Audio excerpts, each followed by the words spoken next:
Olá! O programa Destaque desta semana conta para você uma história realmente especial. A história de Wander Viana dos Santos. Ele que foi surpreendido pela vida, enfrentou a nova realidade e hoje é um exemplo para todos nós. Wander, muito obrigado pela presença, é um prazer recebê-lo aqui. Conta pra gente o que aconteceu com você. Primeiramente, eu que agradeço o convite, né? É um prazer estar aqui com você.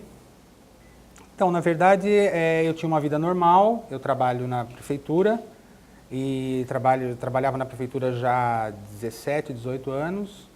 Eu era chefe da divisão de compras, tinha uma vida social normal, fazia faculdade, tudo. Até um dia que eu comecei a perceber na minha vista uma manchinha e aquela velha história também que a gente nunca também dá muita trela para o que está acontecendo, vai deixando um pouquinho, achando que é um cisco só. Mas aí a coisa foi piorando um pouco, fui procurar o oftalmologista e aí nós descobrimos, no início foi difícil até o diagnóstico, né? Começou a piorar um pouco, daí foi tratando com colírio, achava que era só realmente um cisco, algum probleminha só tal.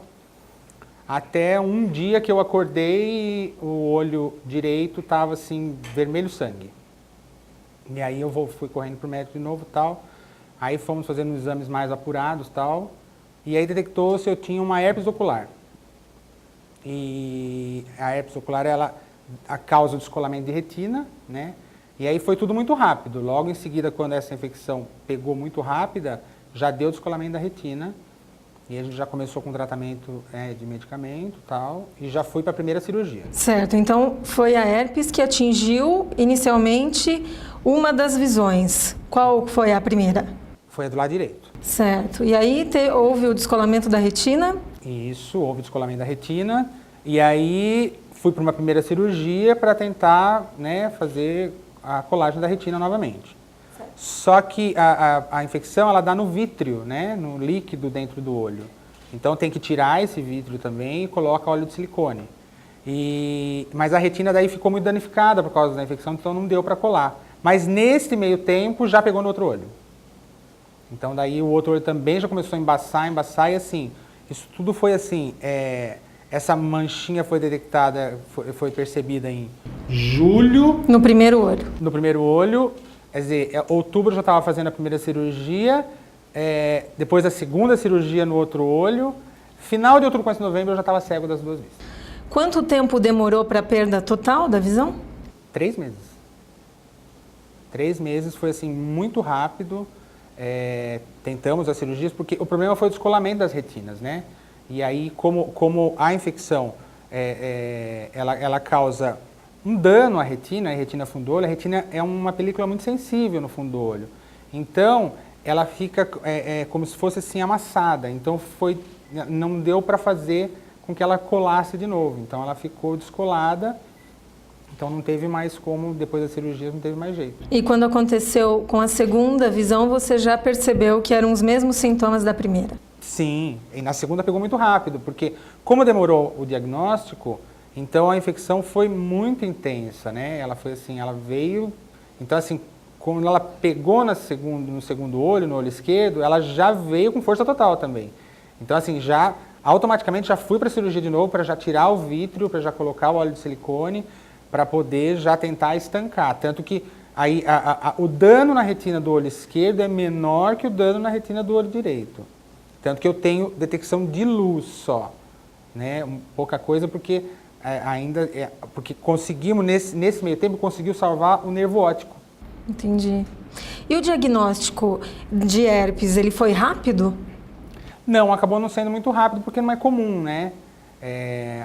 A herpes ocular é igual a essa herpes que dá na boca, né? É a mesma coisa, né? Que dá na pele, pode dar em qualquer parte do corpo, mas não é uma coisa muito comum, né? E você precisou procurar vários profissionais ou logo nas primeiras consultas você já foi tendo sucesso para descobrir aí qual era o problema? Não, procurei vários profissionais. Cheguei a passar por vários profissionais e eu só fui ter um resultado positivo com um oftalmologista da Unicamp, que daí automaticamente já fiz todo o tratamento pela Unicamp, todas as cirurgias, tudo e tal, né? Wander, você acha que se tivesse sido mais rápido, né, esse diagnóstico, a solução poderia ter sido diferente? Então, a gente acha que sim, mas ao mesmo tempo é complicado dizer, né? Porque daí, assim, eu não tenho conhecimento, né, técnico para isso, né? Mas eu acho que eu acredito que sim, teria dado tempo de não chegar ao ponto que nem eu falei, né? Eu tinha aquela manchinha ia e voltava, uma manchinha na visão, assim, tipo um embaçado só, até um dia que eu estava tratando com colírio, só tal. Então, quer dizer, para você ver como a evolução foi muito grande, porque um dia eu acordei, o meu olho direito era uma bola de sangue, assim, totalmente vermelho, eu ainda não estava sem enxergar nada, ainda estava, mas a visão estava bem embaçada. E aí que foi aprofundar para tentar, tipo assim, não é uma simples, né, um simples nada, né, tem alguma coisa errada, né. Suas consultas foram de todas as maneiras, particular, plano de saúde, pelo SUS? De todas as maneiras, cheguei a fazer até depois uma cirurgia no olho esquerdo, como eu tenho óleo de silicone nos dois olhos, né, o óleo de silicone ele tem uma validade, né, um período. E ele pode começar a emulsificar, então ele começa também a ficar meio, né, esbranquiçado, assim, né.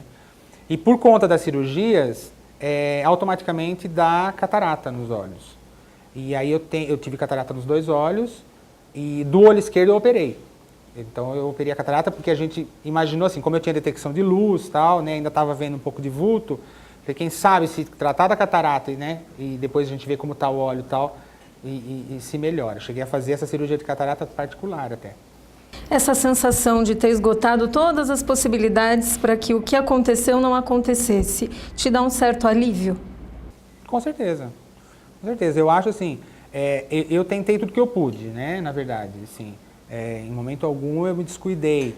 Aquilo que eu falei no começo. Óbvio que tem um pouco de... Não sei nem se é culpa que a gente pode falar, né? Mas é aquela coisa que a gente sempre deixa para depois, né? Aquela história, tô com uma dor de cabeça, vou tomar um remedinho e passa, né? Então, quer dizer, mas assim, quando começou o problema, eu assim, parei e falei, não, eu vou tentar buscar tudo. Quando decidiu que no final do diagnóstico fechado, eu já estava cego, não tinha mais jeito, eu ainda fui em mais alguns médicos para fechar esse diagnóstico com vários. Então, 4 me deram mesmo, não tem mais jeito. Beleza, não tem? Então tá, então agora vamos ver o que vai acontecer. Certo. Nós vamos fazer o primeiro intervalo do nosso programa e nós já voltamos.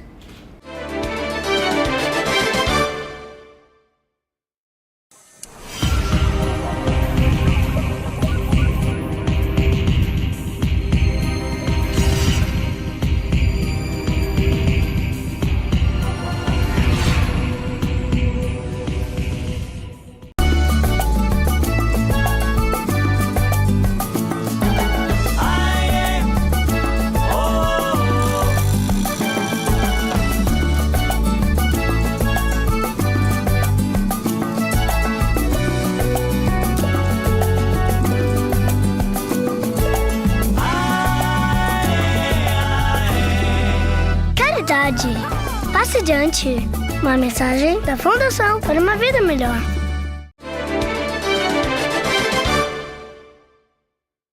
O programa Destaque desta semana conta a história de Wander Viana dos Santos. Ele que enfrentou um problema e hoje é um exemplo de superação para todos nós. Wander, você, apesar da cegueira, você faz parte do mercado de trabalho. Como é que foi se introduzir ou se reintroduzir no mercado de trabalho após o que aconteceu com você? Na verdade, assim, não foi tão fácil, né? Não é um processo tão fácil, né? A gente passa por um período todo de adaptação, né? Da nova condição, tal, justamente para poder se preparar para poder entrar no mercado de trabalho novamente. Como é que você buscou essa introdução novamente no mercado de trabalho? Então, primeira coisa, quando eu fiquei cego, eu falei, e agora, né? Então, vamos buscar informação. Eu acho que todo mundo, o principal de tudo é buscar informação. Então, primeiro de tudo, eu fui buscar informação na internet, lendo as coisas e tal. Aí, descobri que existia um programa de computador que falava que eu podia usar o computador. Primeira coisa que eu busquei foi isso, e ainda em casa, sem ainda ir em adaptação e nada. Então, aí, fiz essa busca, aprendi a mexer no coisa e fui buscando informação. O que eu preciso para me reabilitar, me readaptar para voltar ao mercado de trabalho. Então, eu preciso disso. E aí, também, daí eu fui buscar uma entidade aqui na cidade que cuida de deficientes visuais, que é a Avistar. Então eu tive que fazer aula de locomoção com a bengala longa, né, que a gente chama. Tive que fazer aula de braille. Então fiz mais um curso de computador também. Então eu fui buscando as alternativas para poder voltar a trabalhar. Então, em nenhum momento essa doença, né, esse fato, deixou você desmotivado ou sem esperança de continuar buscando tudo isso? Não, na verdade, assim, existem 2 pontos. Quer dizer, tem o período que a gente chama, todo mundo que passa por isso, deficiente, que a gente fala do período negro, né? Então tem o período de aceitação, o período da depressão, tem todo esse período, existe e precisa passar por esse período. Isso é necessário você se transformar, você se reinventar. E aí depois disso, aí você vai ter que ter uma escolha. Ou você vai aposentar, não vai querer, vai ficar ali quieto, vai ser o deficiente, boa, ou você vai tentar buscar para você se reinserir. Eu optei por isso, porque até então, quer dizer, a minha condição é assim, eu fiquei cego, mas quer dizer, eu não fiquei burro, né? Eu vou continuar, né? Eu tenho todas as informações na minha cabeça, eu estudei, eu tenho, né, todo o meu profissionalismo, então eu vou buscar. Então eu tive muita gana de, não, eu vou conseguir voltar a trabalhar, eu vou conseguir voltar a fazer as coisas que eu fazia antes, porque eu sempre fui muito independente, sempre fui, entendeu? Então eu queria voltar, na medida do possível, buscar assim, não 100%, mas ter essa independência de volta, de poder fazer as minhas coisas, poder continuar saindo, poder trabalhar, poder fazer as minhas coisas. E a família sempre te deu esse apoio? Sempre. A família é fundamental, né? Família e fé é fundamental, então sempre me deu todo o apoio, foram em busca, tudo que eu precisava, a gente ia atrás, fomos em entidades em São Paulo, de deficientes visuais, buscar os materiais que eram necessários, então assim, tecnologias novas, então quer dizer, eu fui atrás e buscando tudo isso. E hoje, o que você faz hoje? Hoje eu voltei a trabalhar na prefeitura, fiquei afastado durante um período, e hoje eu estou na Secretaria de Educação. Hoje eu trabalho na área de compras, ligada ao gabinete do secretário na Secretaria de Educação. A Secretaria, como ela te recebeu? Ela tem a preparação, tudo o que é necessário para conduzir você da melhor maneira possível? Sim, a secretaria, logo no início, que eu fui convidado para ir para lá, né, pelo secretário, né, o professor Gabriel Verrato, ele me convidou para ir, para desenvolver o trabalho lá, eles estavam, né, implantando um novo setor de compras lá, que é o que eu fazia na prefeitura antes, né, então quer dizer, e aí óbvio, foram feitas algumas reuniões para saber o que era necessário, então eles deram todo o suporte, compraram o programa necessário do computador, compraram a máquina de braille, colocaram piso tátil, a receptividade do pessoal foi muito boa, então quer dizer assim, eu consegui ter uma estrutura boa para mim poder voltar a trabalhar. E como é que é trabalhar com números, com valores? Conta um pouquinho para a gente sobre o seu dia a dia. As pessoas acham assim, porque a pessoa fica cega, mas e agora? Como vai fazer, né? Então, quer dizer, eu trabalho normalmente, que nem eu faço compra, faço pesquisa de preço, faço planilha, faço análise de edital, faço tudo. Então, quer dizer, existem tecnologias, então o computador fala tudo para mim. Então, que nem eu mexo no Excel, faço planilha de cálculo, faço normal. Existe a calculadora que fala, então, quer dizer, tudo que eu tenho que fazer uma conta faz normal. Tem o editor de texto, tudo fala para mim. Quer dizer, além de tudo, que nem como eu desenvolvi muito rápido esse negócio da informática, né, de buscar, né, então eu dominei muito rápido esse programa, né, do computador que fala. Existe um outro software que nem daí, vamos supor, como que eu faço com o material externo, né? Eu recebo requisições, ofícios e tal. Então eu não preciso de ninguém para ler. Existe um outro software que você escaneia esse papel, automaticamente ele traduz em texto no computador e ele lê o ofício para mim, entendeu? Então é muito tranquilo eu conseguir desenvolver assim. A única coisa que eu não consigo ler é quando alguma coisa é à mão, algum bilhete à mão, alguma coisa assim. Aí não tem jeito, eu tenho que pedir para alguém ler para mim. Mas é tranquilo, dá para... O Braille você está estudando? Como é que é? É um estudo contínuo? O Braille é como se você aprendesse uma nova língua. É a mesma coisa, eu falo que é a mesma coisa que você aprendeu inglês. Você faz um período de curso, depois tem que praticar, senão você esquece mesmo também. Então assim, e o Braille, por mais que tenha toda essa tecnologia, não se descarta. Porque que nem da mesma forma que eu, vamos supor, como eu trabalho normalmente, minha mesa tem um monte de papel, tem um monte de coisa, como todo mundo. Mas e daí para mim saber, né, o que é o que? Eu vou ter que ficar toda hora escaneando e lendo tudo de novo. Então eu tenho uma máquina em Braille na minha mesa. E da mesma forma que todo mundo põe bilhetinho com clipes no papel, eu faço meu bilhetinho em Braille e ponho no papel com clipes. Então, e o Braille é uma evolução realmente, é o que você falou. É treinar o tempo inteiro porque senão daí você esquece mesmo, né? A leitura fica lenta, então quer dizer, se você todo dia sempre está treinando, lendo um livro, fazendo alguma coisa, você sempre tem uma fluência melhor e você consegue ler mais rápido. Como é que é o acesso a esse programa que traduz, por exemplo, um e-mail? Toda vez que você recebe um e-mail, esse programa fala para você qual é o conteúdo desse e-mail. Como é que é o acesso a esse programa? Todos os deficientes visuais podem ter acesso a ele? Hoje em dia existem vários tipos de programa desse tipo.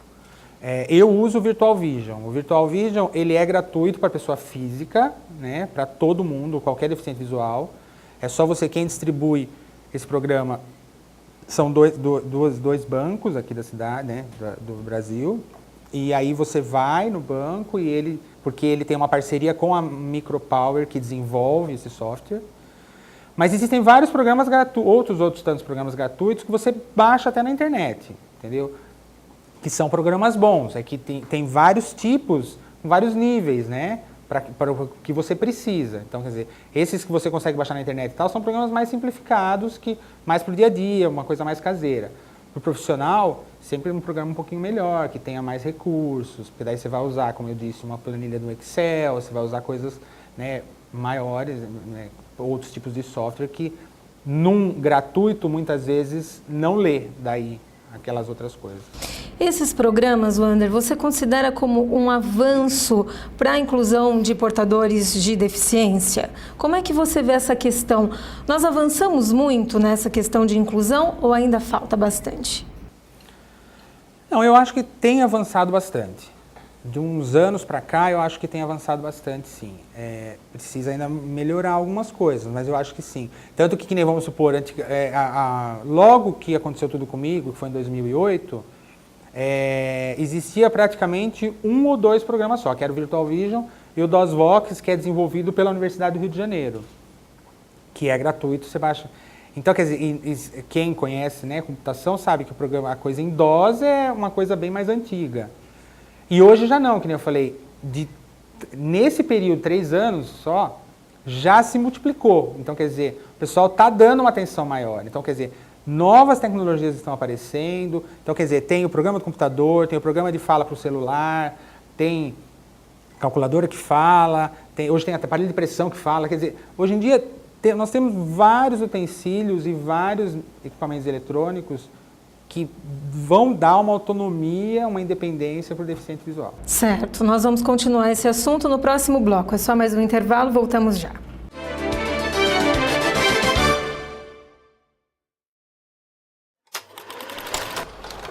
Este é o Cerrado, e esta é a sua história. O Cerrado é um dos lugares mais incríveis de todo o planeta. É o berço de alguns de nossos mais importantes rios, matas e fascinantes animais, como o tatu canastra, o tamanduá-bandeira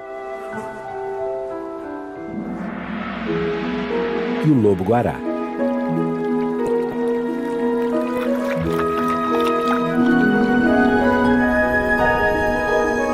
O Cerrado é vital para a biodiversidade do nosso planeta, mas está desaparecendo rapidamente. O avanço descontrolado da fronteira agropecuária é grande parte do problema. Metade do Cerrado já se foi. Se não agirmos logo, vamos perdê-lo completamente. Conheça e respeite o Cerrado e ajude o WWF Brasil a conservá-lo. Visite www.wwf.org.br/Cerrado. O futuro do Cerrado está em nossas mãos.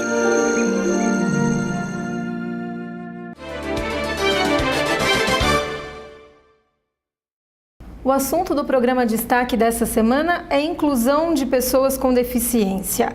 Comigo no estúdio, o Wander Viana dos Santos, ele que passou por uma experiência, teve que se readequar à realidade e hoje é um exemplo de superação. Wander, no último bloco nós estávamos conversando sobre os avanços dessa questão de inclusão. O que falta ainda para o Brasil se considerar um país que inclui realmente as pessoas com necessidades especiais? Eu acho que o ponto principal no Brasil, no geral, é assim, que nem o Brasil é considerado um dos melhores e mais atuais em legislação sobre deficiência. É o que tem a melhor legislação da deficiência. Porém, o que falta é aplicar, né? Está faltando muita aplicação dessa legislação. A legislação realmente é muito boa. Ela defende, ela garante deveres, ela garante os direitos, ela garante tudo. Mas aí está faltando um pouco de aplicação, porque hoje em dia você vê que nem no modo geral, né, não só na deficiência visual, você vê que nem, vamos supor, para ter uma rampa na calçada, você precisa brigar, você precisa ir lá e falar, quer dizer, são coisas tão simples que, se você for ver, esse investimento, que eu chamo de investimento, porque isso, né, traz o lado social, né, não é uma coisa assim à toa, e é pouco, é bem baixo esse investimento.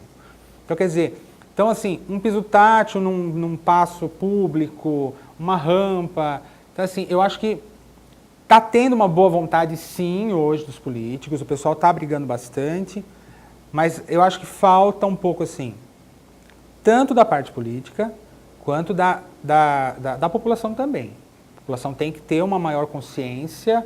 Hoje a gente vê o maior problema hoje da população é o desrespeito às vagas a deficiente e também já falando até do idoso, né? Você vê que as pessoas hoje em dia não respeitam muito. Quer dizer, eu acho que está faltando conscientização, mas essa conscientização também faz parte da educação. Eu acho que assim, o que falta é informação.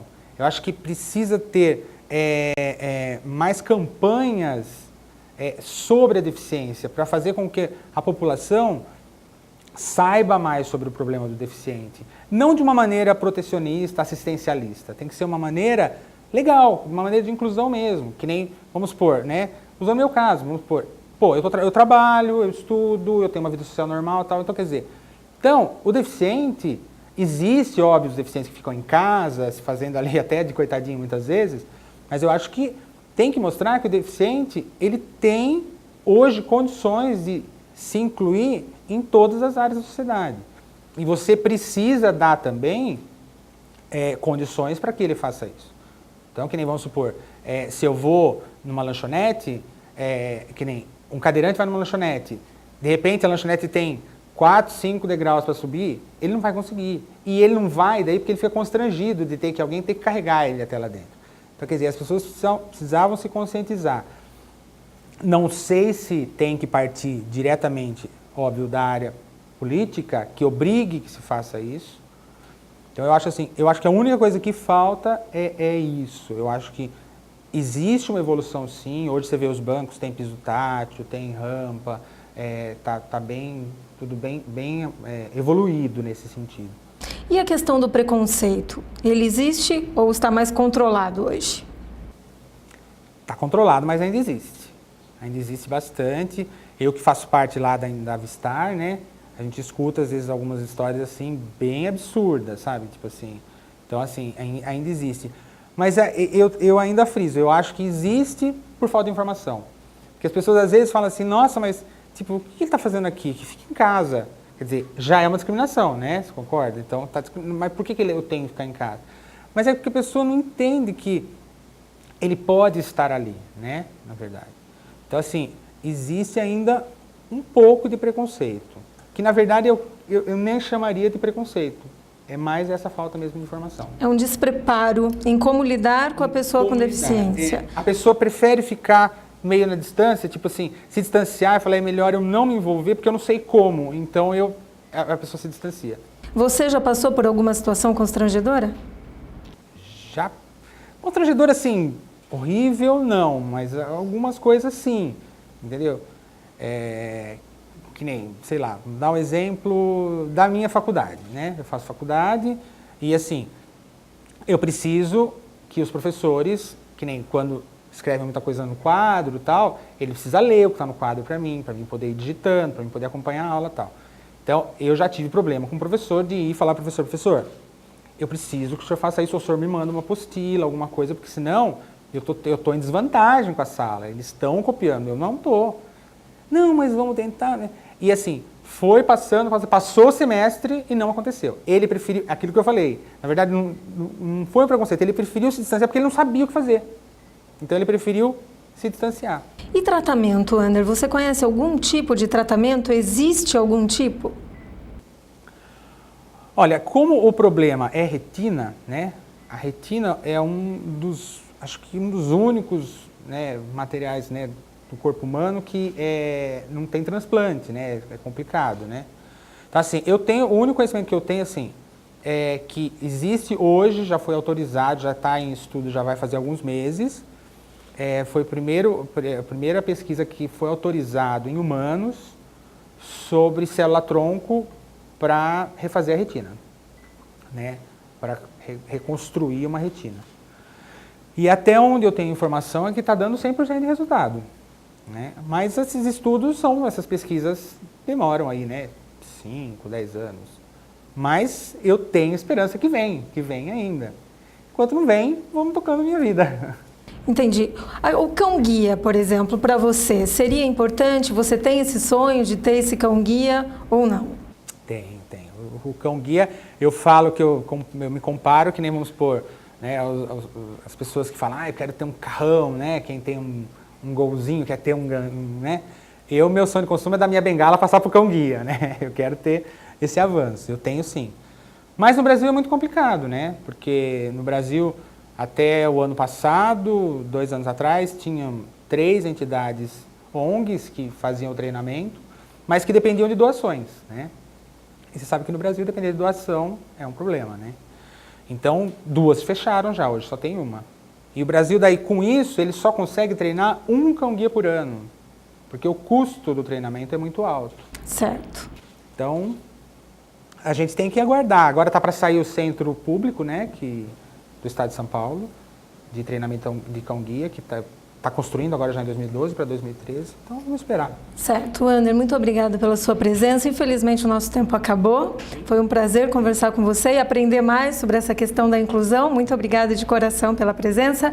Muito obrigada a você pela companhia e até a próxima semana.